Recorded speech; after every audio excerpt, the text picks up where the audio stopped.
दुनिया में कुछ लोगों का ऐसा समूह भी था जिनका ये मानना था कि ये शक्तियां इंसानियत के लिए एक श्राप है, और इसी वजह से उस समूह ने इन शक्तियों के बजाय हथियारों को अपनी रक्षा करने के लिए चुना।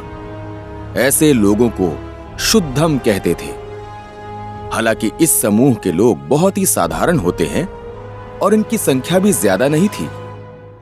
सार्थक अपनी जिंदगी में कभी किसी इंसान से नहीं मिला था जो इस ग्रुप का हिस्सा हो। उसने तो बस उनके बारे में किस्से कहानियों में ही सुना था। सार्थक के 5 लोगों के ग्रुप की आखिरी सदस्य थी भूमि। भूमि से ज्यादा खूबसूरत वहां कोई नहीं था। जब वो चल के सामने आ रही थी तब उसे देखकर वहां मौजूद हर लड़के की गर्दन अपने आप ही उसकी तरफ पलट रही थी। उसके काले मुलायम घने बाल थे जो उसके ऊपर बहुत आकर्षक लग रहे थे। बस एक ही दिक्कत थी और वो था उसके चेहरे का हाव भाव। इतने लोगों के बीच में चलते हुए भी उसके चेहरे पर कोई शिकन नहीं थी। उसके एक्सप्रेशन बिल्कुल नहीं बदल रहे थे। जब सार्थक ने अपने ग्रुप के लोगों की तरफ देखा तो उसे एहसास हुआ कि उसने इनमें से अभी तक किसी को भी बस से लेकर यहां तक नहीं देखा था। उसके दिमाग में आता है कि शायद मिलिट्री वालों ने ही जानबूझकर इस तरह के ग्रुप बनाए होंगे। चलते चलते इनका ग्रुप सामने खड़े एक दूसरे ग्रुप के पीछे आकर रुक जाता है। वहां बहुत से ग्रुप्स टेस्ट देने के लिए अपनी बारी आने का इंतजार कर रहे थे। अर्जुन अपने मस्त मौला अंदाज में आगे आता है और ग्रुप के हर सदस्य से हंसकर मिलते हुए हाथ मिलाता है। अर्जुन बहुत प्यार और खुशी से सबसे मिल रहा था तो लगभग सभी ने उससे अच्छे से हाथ मिलाया सिवाय भूमि के। उसने अर्जुन के हाथ की तरफ देखा और अनदेखा करते हुए मुंह दूसरी ओर फेर लिया। घबराओ मत, मैं काटूंगा नहीं, अर्जुन हंसते हुए कहता है और भूमि के कंधे पर हाथ रख देता है। ये उसकी बहुत बड़ी गलती थी। भूमि तेजी से उसकी कलाई पकड़कर गोल घुमाकर उसे नीचे गिरा देती है और देखते ही देखते अर्जुन का हाथ ठंडा पड़ने लगता है और उसकी कलाई पर बर्फ की एक लेयर चढ़ती हुई दिखाई देती है। सब बच्चे चौंक जाते हैं और आश्चर्य से भूमि और अर्जुन की तरफ देखते हैं। तभी भीड़ में से एक बच्चा आश्चर्यचकित होकर बोलता है, वाओ! इसके पास तो बर्फ जमाने की शक्ति है। वहां खड़ा हर लड़का भूमि की बर्फ की शक्ति को देखकर अचंभित हो जाता है। उनमें से कुछ लड़के तो इस बात से ज्यादा प्रभावित दिख रहे थे कि इतनी सुंदर लड़की के पास कितनी कूल शक्ति है। भीड़ में से एक बच्चा पूछता है, ये बर्फ जमाने की शक्ति तो बहुत रेयर है ना? भूमि की तरफ देखते हुए दूसरा लड़का जवाब देता है, रेयर का तो पता नहीं, पर इस बर्फ में तो मैं भी जमना चाहूंगा। बंद करो ये तमाशा! कैप्टन अरविंद भूमि और अर्जुन की लड़ाई को देखकर चिल्लाता है, अगर तुम दोनों में लड़ने की इतनी ही ताकत है तो उसे बचा कर रखो, टेस्ट में काम आएगी। भूमि झटके से अर्जुन का हाथ छोड़ देती है। अर्जुन दर्द से कराहने लगता है और धीरे धीरे उसके हाथ पर जमी बर्फ पिघलने लगती है। अर्जुन नजरें चुराकर इधर उधर देखता है और शर्मिंदा होकर वहां से भागता हुआ सार्थक के ठीक पीछे जाकर कतार में खड़ा हो जाता है। देखा तुमने, कितनी बदतमीज लड़की है ये, अर्जुन शिकायत करते हुए आगे कहता है। अगर कैप्टन अरविंद बीच में ना आते तो मैं आज अपना हाथ गंवा ही चुका था। सार्थक जवाब देता है, बिना उस इंसान के इजाजत के तुम किसी को छू नहीं सकते हो। कंसेंट क्या होता है जानते हो ना तुम? अर्जुन अपने बचाव में सार्थक को कहता है, हाँ ये तो मैं जानता हूं, पर उस लड़की की किस्मत अच्छी थी जो मैंने अपनी शक्तियां उस पर अभी तक नहीं आजमाई। अर्जुन के शब्द ही उसके लिए यहां दुश्मनी पैदा कर रहे थे। भूमि पर मरने वाले आशिकों की संख्या बहुत थी।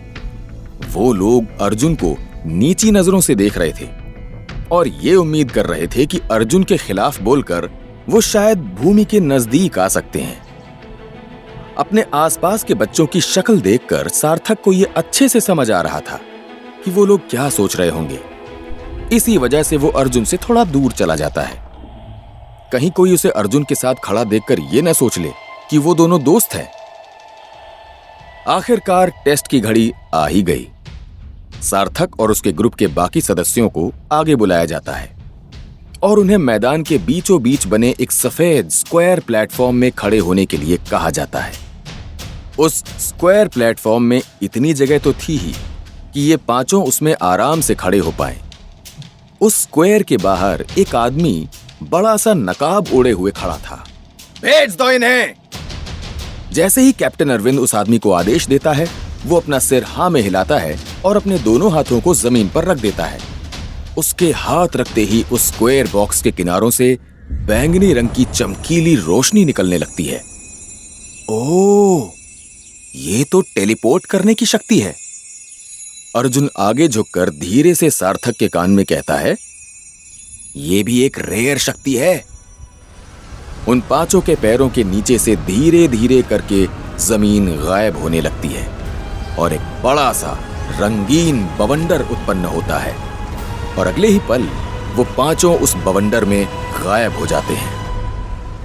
बवंडर हटता है तब उन्हें पता चलता है कि वो किसी दूसरे खाली मैदान में पहुंच गए हैं।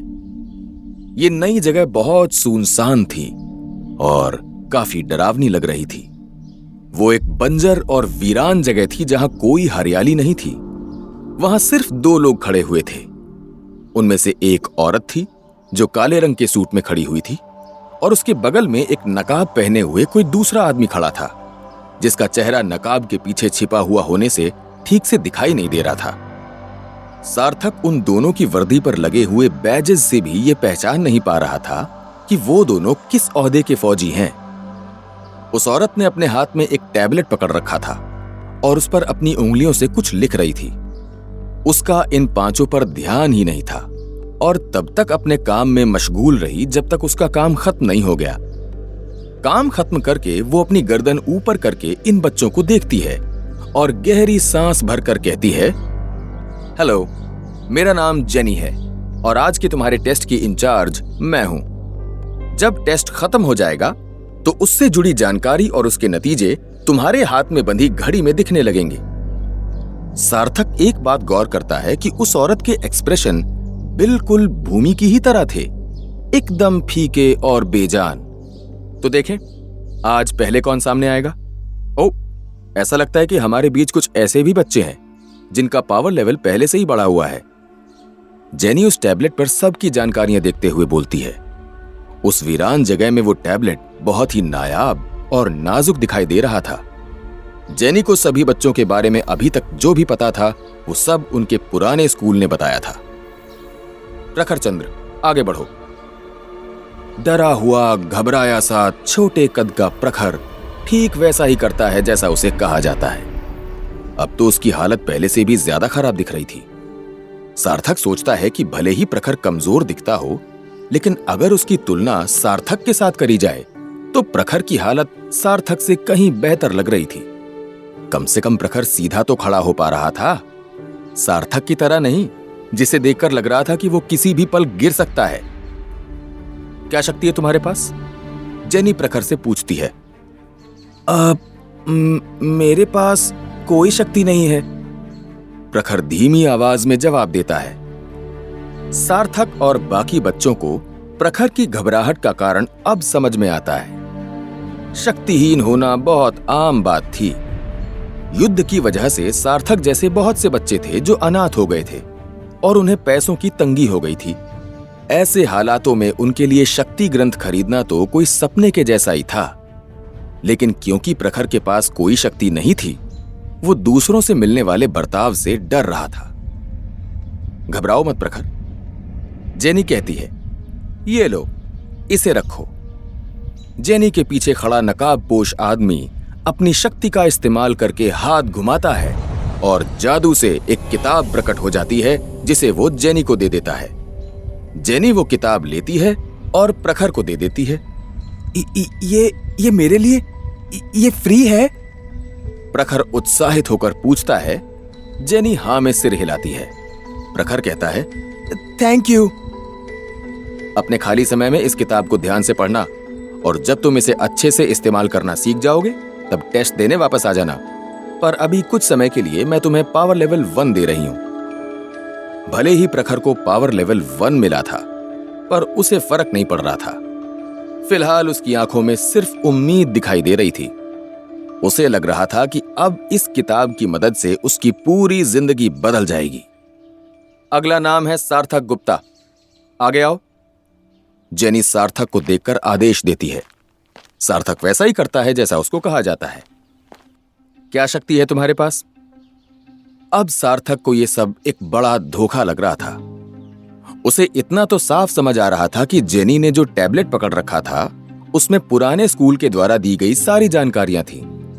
फिर यह किस तरह का सवाल हुआ? उन्हें इतना तो पता ही होगा कि किसके पास कितनी शक्तियां हैं और किसके पास नहीं, और यह भी पता होगा कि किताब खरीदने की हैसियत इनमें से कितनों की है। लेकिन फिर भी इस सवाल का जवाब वो सार्थक से ही पूछ रही थी। यहां आने के पहले सार्थक ने मिलिट्री स्कूल के बारे में थोड़ी बहुत जानकारी पता कर रखी थी, प्रखर की तरह नहीं जिसे कुछ पता ही नहीं था। सार्थक ये पहले से जानता था कि जिन बच्चों के पास खुद की कोई शक्तियां नहीं होती हैं, मिलिट्री उन सब बच्चों को फ्री में पहले लेवल का पृथ्वी वाला शक्ति ग्रंथ देता है। इस तरह प्रखर जैसे कई बच्चे जिन्हें फ्री में किताब मिलती थी, वो हमेशा के लिए खुद को मिलिट्री के कर्जदार मान लेते थे।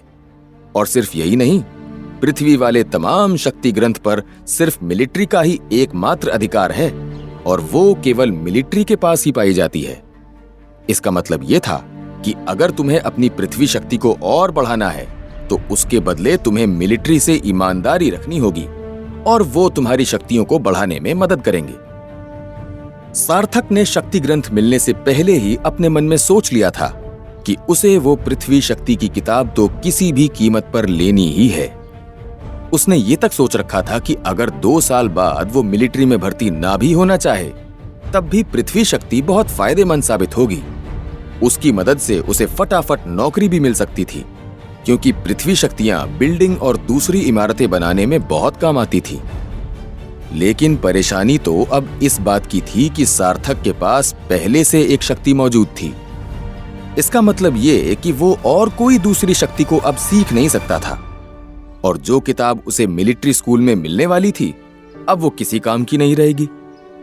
सार्थक को इस बात का पूरा यकीन था कि जिस किसी को भी ये किताब मिलेगी, उस पर मिलिट्री वाले कड़ी नजर जरूर रखेंगे, जिसका मतलब ये हुआ कि कभी ना कभी तो सार्थक को किताब से मिली शक्तियों का प्रदर्शन करके दिखाना होगा। सार्थक गहरी सांस लेता है और जेनी को जवाब देता है, मेरे पास कोई शक्ति नहीं है। बिल्कुल पहले की तरह ही वो नकाबपोश आदमी हवा में से एक और किताब निकालता है और जेनी को थमा देता है। जेनी उसी ठंडे लहजे में वो किताब सार्थक को आगे देती है। सार्थक जेनी के हाथ से किताब ले लेता है। तभी अचानक उसके सामने एक और स्क्रीन खुलती है। इस शक्ति को समझा नहीं जा सकता है। क्या तुम इस किताब के बदले 10 एक्सपीरियंस पॉइंट्स लेना चाहोगे? सार्थक को पहले मैसेज के आने की तो उम्मीद थी, लेकिन दूसरे मैसेज ने उसे चौंका दिया था। उस किताब को लेने की सार्थक की बहुत इच्छा हुई, क्योंकि उसके बदले उसे एक्सपीरियंस पॉइंट्स जो मिल रहे थे। पर वो जानता था कि अगर उसने किताब ले ली तो हो सकता है बाद में उस पर सवाल खड़े हो जाएं और उसे अपनी शक्तियां साबित करनी पड़े। माफ कीजिएगा, मुझे ये किताब नहीं चाहिए। सार्थक जेनी को किताब लौटाते हुए कहता है। जेनी को अचंभा होता है। उसकी आंखें बड़ी हो जाती हैं और उसके चेहरे के भाव पहली बार बदलते हुए दिखाई देते हैं। उसके 5 साल के इंस्ट्रक्टर की नौकरी में ऐसा पहली बार हुआ था जब किसी बिना शक्ति वाले इंसान ने शक्ति ग्रंथ को लेने से मना कर दिया था। सार्थक ने शक्ति ग्रंथ लेने से क्यों मना कर दिया? शक्ति ग्रंथ के बिना अब आगे उसका क्या होगा? ऐसे ही रोचक सवालों के जवाब जानने के लिए सुनते रहिए ये अद्भुत कहानी